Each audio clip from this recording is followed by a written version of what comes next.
할렐루야. 오늘도 거룩한 주일날 이렇게 만나 뵙게 돼서 반갑습니다. 오늘 하나님 말씀은 로마서 8장 26절 28절 말씀을 근거로 해서 하나님의 뜻은 십자가를 지는 것이다, 그런 말씀으로 우리가 짧은 시간에 은혜 받기를 원합니다. 하나님 뜻을 알려면 어떻게 할까요, 여러분? 하나님은 영이시니 예배는 제가 신령거래 진정 예배였지니라. 하나님 뜻을 알고 싶다면 기도해야 된다고 생각합니다. 왜? 기도는 하나님과 나의 파이프라인이기 때문에 그분의 뜻을 이해할 수 있는 줄 믿습니다. 우리는 보통 살아가면서 내 뜻을 관찰할 때 하나님께 먼저 기도하지 않고 우리는 세상 방법으로 살잖아요. 사주를 본다든가, 우리 크리스찬들 그런 일 없겠지만 우리 세상 살아갈 때 무당집을 찾아간다든가, 이런 어떤 철학을 통해서 나의 인생을 알고자 하는 그런 우리가 삶 속에 살아왔어요. 네, 진정한 하나님 뜻을 알고 싶은 사람은 어떻게 되냐? 하나님은 영이시니 예배는 제가 신령과 진정으로 예배하라고 했으니 우리는 기도로 하나님 뜻을 알아가야 될 줄로 믿습니다. 기도는 우리의 준 능력이에요. 기도는 나에게 하나님이 힘을 주십니다. 인간이 상상할 수 없는 놀라운 하나님의 능력을 우리에게 부어주신 줄 믿습니다. 진정한 믿음을, 훌륭한 믿음을 가진 사람은 전천후적인 신앙 가진 사람이 있어요. 말씀이라면 무조건 아멘하는 사람이 있어요. 우리는 생각하고 아멘하잖아요. 근데 말씀만 떨어지면 무조건 아멘하는 사람, 이런 사람이 세상이 감당할 수 없는 믿음의 소유자인 줄로 믿습니다. 왜? 하나님은 전지전능 무서부재하신 알파와 오메가신 그 하나님이기 때문에 그분이 말씀이라면 무조건 아멘하는 것이 능력이 사람이요 믿음이 사람인 줄로 믿습니다. 그래서 우리는 찬송가, 통합 찬송가 355장에 악을골짝 빈들어도 우리는 복음 들고 가겠다고 찬송으로 우리 입술로 고백하면서도 실제 어떤 문제가 닥치면 우리는 그 길을 멀리하고 내 생각과 내 판단과 세상의 지식으로 해결하려고 하는 모든 삶을 우리가 생각해 보지 않을 수가 없습니다. 그래서 주님이 기도의 대표적 사례는 뭐냐? 성경에 보니까 겟세마네 기도라고 있어요. 누가복음 22장에서 39절 44절 쭉 보면 주님은 습관을 따라서 감람산에 가셔서 기도를 했는데 어떻게 마냐? 밤이 맞도록 철야 기도를 하셨어요. 그래서 우리나라 금요도 철야 예배가 그래서 생긴 것 같아요. 미국 사회는, 미국 교회는 그런 철야 수예배가 없다고 그래요. 근데 우리는 예수님의 본을 따기 위해서 습관적으로 감람산에서 철야한 기도인 것 같이 우리도 밤이 맞도록, 옛날에는 정말 밤이 맞도록 철야했는데 요즘은 철야가 아니라 저녁 기도회로 바뀌었어요. 그럼에도 불구하고 요즘은 기도가 많이 주고 있는 줄로 우린 봅니다. 그래요. 하나님은, 예수님은 감람산에 올라가셔서 습관적으로 철야 기도할 때 어떤 기도했느냐? 땀방울이 피방울이 되도록 간절히 기도했다는 사실이에요. 기도는 엄청난 에너지가 소모되는 건데 우린 기도하기를 잘 안 해요. 왜? 힘드니까. 근데 오늘도 말씀 보면 로마서 8장 26절에서 28절 보면 성령님이 우리 기도를 인도하신다는 거예요. 말할 수 없는 타식으로 우리를 인도하기 때문에 기도 시작을 잡고 나면 성령이 인도하시는 거 여러분 다 느끼시잖아요. 처음에 들어갈 때가 좀 어렵지, 기도 줄나 잡히면 하나님의 은혜로 우리를 갖다 나라로 인도해 주신 줄 믿습니다. 그래요. 우리는 하나님 뜻은 십자가를 지는 거예요. 주님이 겟세마네 동사에서 밤이 맞도록 기도하고 나서 십자가를 지기 가는 길에 먼저 기도했다는 사실을 여러분 기억하시길 바랍니다. 여러분 인생에 어떤 문제가 있습니까? 어려움이 있습니까? 정말 절망적인 절망강산이 있습니까? 주님이 십자가를 지시고 죽기 전에 겟세마네 동산에서 기도하신 것 같이 여러분들 주님 앞에 맡기시고 기도하면 하나님 놀라운 일을 베풀어 줄 줄로 믿습니다. 하나님은 우리에게 이길 힘을 주세요. 사탄의 마귀 권세를 이길 힘을 주세요. 이 세상 모든 문제가 뭐예요? 마귀가 잡고 있는 거 아닙니까? 그거를 내가 이기려고 하니까 백전백패예요. 그러나 하나님에 의해서 하나님께 하면 하나님은 모든 신들 중에 신이요 만왕의 왕이시기 때문에 그분에게만 우리는 의지하면 우리는 승리하는 줄로 믿습니다. 하나님 예수님은 기도하면서 그 뜻에 순종했어요. 기도하고 나서 피한 것이 아니라 나의 갈 길, 십자가의 그 길을 걸어가는 거예요. 뚜벅뚜벅 그 멸시천대를 향해서 가는 그 길을 우리는 기억해야 될 줄로 믿습니다. 하나님은, 예수님은 하나님 본체심에서 불구하고 하나님께 아버지 하실 말 할 수 있으면 이 잔을 저에게서 옮겨주세요. 그러나 내 뜻대로 마시옵고 아버지 원대로 하길 원합니다. 이게 예수님의 기도예요. 그러니까 얼마나 예수님이 겸손하신가. 하나님 본체신 그분이 능력이 하나님인데도 불구하고 하나님께 눈물로 기도했다는 사실을 우리는 결코 기억해야 될 줄로 믿습니다. 그러므로 말미암아 십자가에서 주님이 다 이루었다. 나의 죄, 너의 죄, 우리 인류의 모든 죄를 단번에 그냥 하나님께서 주님을 통해서 우리에게 해결해 주셨느니 얼마나 이 승리의 기도가 영광스러운지요. 여러분, 십자가에 질 수 있는 것은 기도예요. 기도의 능력 위에는 아무것도 할 수가 없는 줄로 믿습니다. 그렇습니다. 그러나 베드로 보세요. 베드로는 기도를 안 했어요. 기도를 안 타고 보니까 잠에 취해서 제자들은 한시도 깨어서 기도하지 못하고 잠에 자다 보니까 주님을 3번씩이나 부인하는 그런 연약한 존재, 그 모습이 우리 살아가는 우리 모습을 성경은 지금도 시사해 준 줄로 믿습니다. 기도의 응답은 어떤 것을 알아서 피해가기도 하지만 두 번째 기도의 응답은 나를 강하게 만든다는 사실을 기억하시길 바랍니다. 내가 말씀 붙잡고 기도하면 하나님 내게 능력 주세요. 힘 주세요. 나는 아무것도 할 수 없었는데 주님은 그걸 나에게 힘 주시니까 그걸 돌파할 수 있는 능력을 주신 줄 믿습니다. 주님이 십자가를 지어드는데 주님이 하나님 본체신에 불구하고 왜 기도했을까요? 능력을 받지 아니하면 그 십자가를 너무나 질 수 없는 너무나 어려운 연약한 가운데 있기 때문에 육체로 오셨기 때문에 그러니까 주님께서 기도했더니 천사들이 와서 받들고 힘을 더했더라. 이런 누가복음 말씀 나오잖아요. 그러니까 우리도 기도하면 천사들이 우리를 붙들고 인도해 주시는 줄 믿습니다. 기도의 능력은 사람을 변화시킵니다. 얼마나 변화시키냐? 새 사람을 변화시키는 거예요. 그런즉 이전 것은 지나갔으니 보라 새 것이 되었도다. 우리에게 새로운 삶을 창조하신 줄 믿습니다. 우리를 돌이켜보세요. 개개인이 한번 인생의 삶을 보세요. 내가 주님 만난 이전과 주님 만난 이후의 삶이 얼마나 변화됐는지, 그러니까 얼마나 예수 그리스도의 사람들이 얼마나 위대하고 훌륭한가를 우리는 다시 한번 말씀을 통해서 깨닫게 될 줄로 믿습니다. 그러므로 기도를 통해서 하나님 뜻을 알고 기도를 통해서 기도하는 자에게 능력 주신 하나님께 우리는 늘 의지하고 보좌 앞에 나가야 될 줄로 믿습니다. 인생의 문제를 사람들을 어떻게 해결해요? 하나님, 내가 내 뜻대로 먼저 해결하려고 노력하는 거예요. 왜? 하나님 뜻대로 살지 않기 때문에 인생이 살아왔던 방법대로 우리는 해결하려고 한 거예요. 근데 예수님은 12제자를 부르시기 전에도 기도하셨다는 사실을 성경 누가복음 6장 12절에서 13절을 말씀하고 계세요. 이때 주님께서 기도하시러 산으로 가사 밤이 새도록 하나님께 기도하시고 밤이 새도록 밝으심에 그 제자들을 부르사 그 중에서 12를 택하여 사도라 칭하셨으니 주님도 무슨 일이 있을 때, 큰 문제 있을 때 먼저 기도하셨어요. 십자가를 칠 때도 겟세마네 동산에서 기도하셨죠. 또 12제자 사도를 선택할 때도 먼저 하나님께 기도했어요. 여러분 어떤 문제가 있고 어떤 사명이 있을 때 여러분 먼저 기도하십니까? 겟세마네 동산에서 감람산에서 기도하셨듯이 주님과 같이 기도하십니까? 여러분 말씀을 통해서 우리는 그 말씀을 적용해서 살아가야 될 줄로 믿습니다. 말씀은 멀리 구마리 장창에 있는 것이 아니라 주님만 하시는 게 아니라 그 말씀이 뜻이 우리에게 이루어지길 원하는 하나님의 음성인 줄로 믿습니다.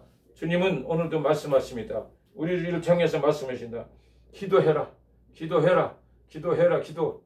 기도하면 하나님께서 우리에게 힘주시고 능력 주시는 줄로 믿습니다. 중요한 것은 항상 기도하고 결정하는 것이에요. 우리가 어려울 때만 기도하는 것이 아니라 항상 기도해야 돼요. 항상 하나님 잘할 때도 기도해야 돼요. 하나님 저 잘했지요? 더 힘주시고 더 잘할 수 있도록 저에게 지혜를 주세요. 솔로몬 같은 기도. 또 어려울 때는 하나님 이 문제가 제 힘으로는 너무 감당하기 어려워요. 그러니까 당하기 전에 먼저 모든 것을 예수님이 가르쳐 준 것 같이 기도로 준비하며 살아가는 우리가 되어줄 줄로 믿습니다. 그러니까 세상 방법대로 살아가지 마세요. 세상 방법대로 문제 해결하지 마세요. 사람들에게는요, 세상 방법대로 사람이 정보를 통해서 누가 그렇다더라, 어느 병을 가보더라, 무슨 이면 돈 많이 번다더라, 하나님께 묻지 않고 세상 사람들에게, 친구들에게, 성도들에게 물어보는 거예요. 먼저 하나님께 무릎 꿇으세요. 무릎 꿇으시면 하나님 지혜 총명 되신 모리아기 왕이신 하나님께서 우리에게 인도해 주신 줄로 믿습니다. 인터넷이 발달해가지고 요즘 인터넷이 다 나와요. 인터넷 검색에서 정보도 얻는 거지만 진정한 하나님과의 교제와 하나님 능력을 받기 위해서는 하나님 앞에 무릎 꿇는 우리가 되어야 될 줄로 믿습니다. 여러분이 이렇게 하다가 내가 마음대로 결정해버렸어. 내가 내 자식, 내 건강, 내 물질 이런 걸 내가 막 결정해버리고 어떤 위기 상황이 오면 그때 엎드러지는 우리 아닙니까? 그러나 하나님 앞에 엎드러지는 것이 또 감사하지. 그러나 그럼에도 불구하고 질이 깨지고 얻어맞음에도 불구하고 하나님께 엎드리지 않는 많은 어리석은 자가 많이 있다는 사실. 여러분 예수 믿으면서 하나님 무슨 징계가 오고 무슨 사인이 오면 먼저 엎드리세요. 하나님께 엎드리시면 하나님께서 놀라운 크고 비밀한 일을 여러분의 갈 길을 밝혀주신 줄로 믿습니다.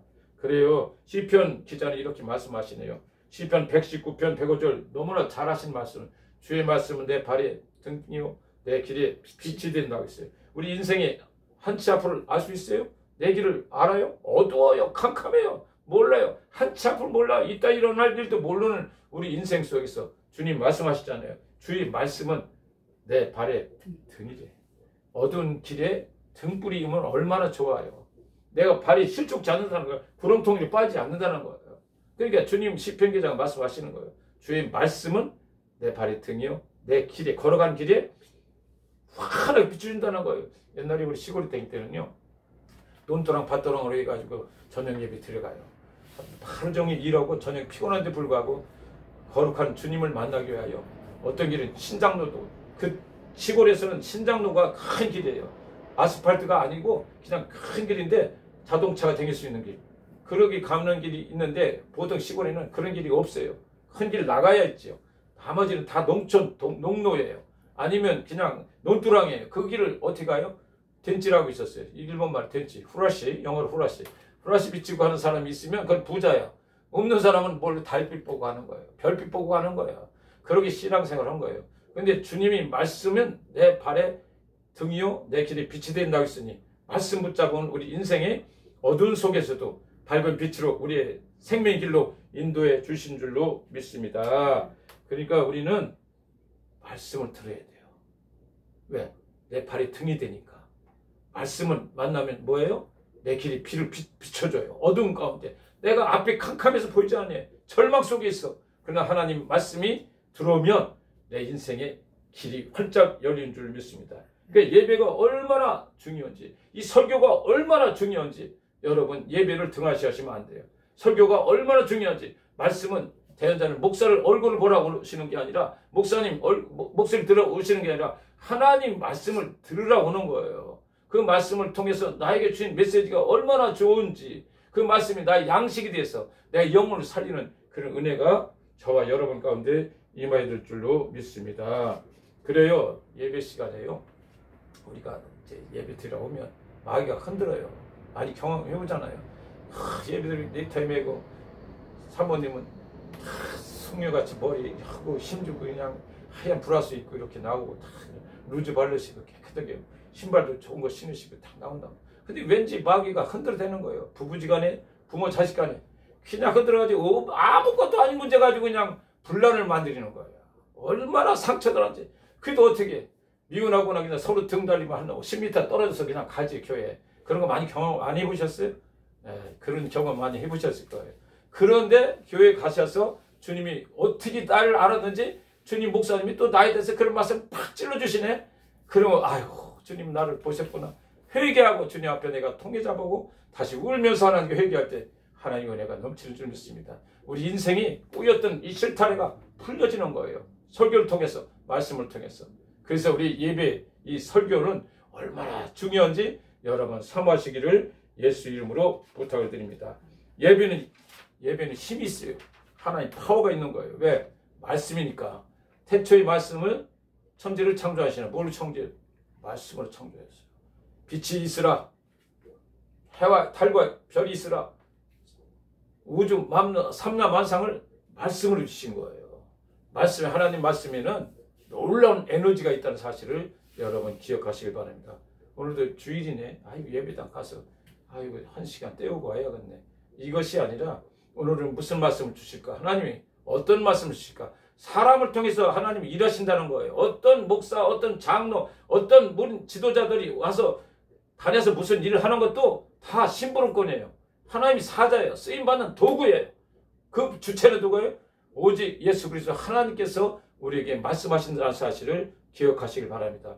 여러분, 초가집이나 궁궐이나 어디 들판이나 예수님 모신 곳이, 하나님 모신 곳이 하늘나라라고 우리 찬송가, 옛날 통합찬송 495장 그 찬송가 있지 않습니까? 어디나 하나님 모신 곳이 하늘나라예요. 여러분, 어떤 예배당이 화려한 예배당이 계십니까? 아니면 누천 예배당이 계십니까? 아니면 초고한 초막집에서 여러분 예배를 드리고 있습니까? 주님이 계신 곳이 거기가 하늘나라요 하나님 성전인 것을 기억하시길 바랍니다. 말씀을 통해서 빛이 되어주신 하나님 너무 감사하죠? 아버지, 우린 말씀을 떠나서 살 수가 없어요. 물고기가 물을 떠나 살아요? 못 살아요. 죽어요. 송충이가 솔잎을 떠나면 못 살아요. 그렇듯이 우리도 하나님 백성들은 하나님 말씀을 떠나서는 살 수가 없어요. 말씀을 따라서 우리는 날마다 한 걸음 한 걸음 그 길을 걸어가야 될 줄로 믿습니다. 그리고 말씀을 통해서 하나님은 길이 되주셨어요. 빛만 주신 게 아니에요. 빛을 쫙 비춰주시고 나의 천국 가는 길을 다 주시는 거야. 오늘 너 이렇게 김집사, 이집사, 최집사 이렇게 가면 너 좋아. 그리고 내가 무슨 하는 일마다 하나님이 교감하시잖아요. 기도로 하나님, 제가 이렇게 이런 일을 했는데 어떠십니까? 늘 주님하고 대화하듯이, 아버지하고 대화하듯이, 부부간이 대화하듯이 주님과 그렇게 대화를 해보세요. 그럼 하나님께서 우리 길로 인도해 주시는 거예요. 어떤 길로? 사랑의 길, 용서의 길, 축복의 길. 여러분, 축복이 어떤 것이 축복이요? 건강하고 돈 많고 잘 되는 게 축복, 그것만 축복이 아니라 내 마음에 샬롬, 평강의 은혜로우신 주님을 만날 때 이게 축복이에요. 내가 감사하면 그 이상 더 없는 거 아닙니까? 내가 쉽게 말해서 내 주머니에 돈이 별로 없는데도 하나님 왠지 내가 기뻐. 그럼 그 사람이 성공한 거 아닙니까? 그것이 축복 아닙니까? 근데 내가 통장에 수억이 있는데 왜 이렇게 마음이 불안해? 만나는 사람마다 짜증나, 미워, 증오, 시기, 질투 나오면 이게 축복입니까? 아니라는 거예요. 우리 세속해서 세상 사람들은 우리 초년 신앙생활 할 때 뭘로 축복이라고 했어? 건강, 애들 잘 되는 거, 돈 많이 버는 거, 사업 잘 되는 거, 어디가 인정받는 거. 세속적인 것에서 우리는 축복이라는 개념을 거기 포커스를 맞췄지만 진정 하나님 만난 이후에 하나님 백성들은 어떻게 포커스 맞춰요? 하나님 나를 인정해 주는가? 내 안에 과연 주님이 나하고 동행하는가? 하나님 나에게 기쁨과 자유함을 주시는가? 그런 삶 속에 살아갈 때 살아갈 내 영혼이 잘된 같이 범사가 잘되고 강건한 축복을 우리에게 부어주신 줄 믿습니다.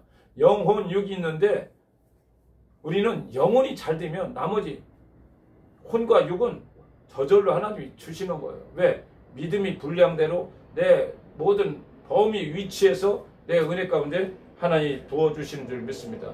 그릇이 요만한데 돈을 많이 부어줘 보세요. 그 사람 잘못되면 큰일 나요. 아니 로또 복권 돈 갑자기 로또 복권이 해가지고 50억이니 100억이 들어와봐요. 그 사람 망해버려요. 왜? 자기 정체성을 잃어버리는 거예요. 자기가 살아가는 길을 잃어버리는 거예요. 돈도 하나님께서 그릇이 될 때 부어주시는 거예요. 무슨 그릇? 선교하는 그릇, 나눠주는 그릇, 구제하는 그릇, 배려하는 그릇, 헌금하는 그릇. 이런 그릇이 될 때 돈을 부어줘야 그 사람이 복을 받는 거지. 난 그리 종족인데 그냥 돈 많이 갖다 줘봐요. 이 사람 탐욕자가 돼가지고요. 교만해서 하나님도 몰라봐요. 그러니까 결국은 하나님을 떠나고 세상에서 잃어버린 자가 되는 거예요. 얼마나 불쌍합니까? 그러니까 우리는 축복은 뭐예요? 하나님 주님 만나서 내 안에 감사가 있을 때, 내 안에 기쁨이 넘칠 때 하나님께서 우리에게 복을 주시는 줄 믿습니다. 여러분 한 주간 동안 열심히 살아가고 있죠? 어떻게 사셨어요? 어떻게 사셨어요? 그럭저럭 사셨어요? 아니면 목적을 가지고 사셨어요? 우리는 목적이 있어야 돼요. 목적이 이끄는 삶, 리고란 목사님이 책을 쓰셨잖아요. 우리는 목적이 우리를 이끌어가는 거예요. 어떤 선한 목적을 가져야 돼요. 아버지, 우리는 하나님 자녀이기 때문에 하나님이 주신 명령, 요셉이 꿈을 꾸듯이 그런 꿈을 가지고 살아가면 하나님께서 한 주간도 승리하게 살아가는 줄로 믿습니다. 오늘 주신 말씀 아시잖아요. 말씀을 듣고 기도하면, 말씀 붙잡고 기도하면 우리는 어떤 흔들림이 있어도 우리는 흔들리지 않아요. 태풍이 불고 창수가 몰아쳐도 그 반석이 세운 집은 흔들림이 없어요. 그러나 사상로가 모래에 지은 집은 조금만 바람 불어도 흔들어서 넘어집니다. 우리 사랑하는 하나님 귀한 백성들은 오늘도 말씀 주신 말씀 되겠어. 주님이 뜻이 뭐냐? 십자가를 지는 거라고 했어요. 주님이 기도했더니 뭐예요? 겟세마니 기도했더니 넌 십자가를 져라. 하나님 그 응답을 받고 주님은 그 길을 걸어간 것 같이 우리 여러분 삶 속에 어떤 십자가가 있습니까? 나의 십자가를 지시고 걸어갔어요. 그럼 내가 힘으로 갈 수 있어요? 못 가요. 어제 오늘 목사님이 저 대화 중에 이런 말씀 하시더라고요. 공산주의가 와서 날 죽인다고 하면, 예수를 부인하면, 너 예수를 끝까지 고집하면 너 죽인다고 할 때 과연 나는 순교할 수 있을까? 목사님이 할 수 있다고 그러더라고요. 그래서 저는 그런 마음을 가지고 있는데 그것도 성령께서 우리에게 부어주셔야 할 수 있다. 저는 그렇게 생각합니다. 그러나 저도 기필코 악을 골짝 빈들에도 복음 들고 가서 순교하는 것이 저는 목적이다. 그러나 내 의지와 내 뜻대로는 안 된다. 오늘도 주신 말씀 붙잡고 주님이 하나님 보신 예수님도 십자가에 달리 죽으러 가시는데 너무 힘드니까, 혼자 어려우니까 눈물로 기도했던 거예요. 이 잔을 옮길 수 있으면 옮겨주세요. 그러나 내 뜻대로 마시었고 아버지 원하는 대로 하시길 바랍니다.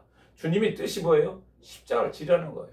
여러분 어떤 삶 속에 있습니까? 잘 먹고 잘 살고 돌아가는 거예요. 이거는 세상 사람들이 세속주의고 우리는 하나님의 뜻을 이뤄나가는 그 십자가의 길을 걸어가야 될 줄로 믿습니다. 그건 내 의지와 내 힘과 노력으로 내 지식으로는 안 돼요. 그러나 난 알파와 오메가요, 시작과 끝이 되신 성령님이 기름 부어주시면 그걸 사모하고 말씀 붙잡고 나가고 기도하면 하나님께서 앞서서 손을 붙잡고 오늘까지 이끌어 가신 줄로 믿습니다. 여러분 인생 속에서 삶이 많은 문제 속에서 여러분 오늘 생명 주신 것은 왜 뜻이 있겠어요? 하나님의 뜻을 이루기 위하여 오늘 우리에게 오늘도 예배당에 불러주시고 오늘 이 말씀을 듣게 하여 주신 줄로 믿습니다. 인생이 길지 않아요. 여러분 짧은 인생 속에서 여러분 하나님 음성을 듣고 오늘도 주님이 하나님 본체신 그분이 겟세마네 동산에서 기도하고 눈물로 기도하고 십자가를 지신 것 같이 우리도 우리 하나님이 우리 사명을 지어가는 우리 모두가 되기를 예수님으로 축복합니다. 이제 좋은 계절 있잖아요. 가을, 월, 봄, 여름, 가을, 겨울 중에서 네 계절 중에서 여러분 어떤 계절이 좋아하는지 모르지만 저는 봄 좋아하고 가을 좋아해요. 옛날에는 가을이 더 좋아했는데 나이 들면 봄이 더 좋다고 그러더라고요. 어쨌거나 봄과 가을은 1년 중에 춥지도 않고 덥지도 않고 낙엽도 지고 온 곡식이 또 결실을 맺는 그 계절이기 때문에 얼마나 풍요로운지 몰라요. 여러분 우리가 세월을 아끼라고 있어요. 하나님이 사명을 감당하기 위하여 먹고 마시고 늘 놀러가고 시집가고 장가가는 것은 언제나 있어요. 그 가운데 먼저 해야 할 일과 나중 해야 할 일을 우리는 구분해서 우리는 해야 될 줄로 믿습니다. 주님 마태복음 6장 33절 말씀하시지 않습니까? 너희는 먼저 그의 나라 그 의를 구하라. 그러면 너에게 이 모든 것을 더하신 하나님이 오늘도 우리에게 그런 말씀을 주신 줄 믿습니다. 로마서 8장 26절 28절 말씀 하나님의 뜻은 우리에게 십자가를 지라는 거예요. 주님이 십자가를 지셨잖아요. 그럼 우린 제자잖아요. 그의 종이잖아요. 기르는 백성이잖아요. 하나님의 뜻을 살펴서 하나님의 뜻을 어떻게 알아요? 기도하면 하나님의 뜻을 알 수 있어요. 어떻게? 주님이 겟세마네 동산에서 땀방울이 핏방울 되도록 간절히 기도하면 하나님 음성을 듣고 하나님이 뜻한 바를 이뤄나가는 저와 여러분이 될 줄로 믿습니다. 이 말씀을 가지고 한 주간을 승리하며 살아가는 우리가 되기를 예수님으로 축복합니다. 할렐루야. 하나님 거룩한 주 2025년 귀한 진리 말씀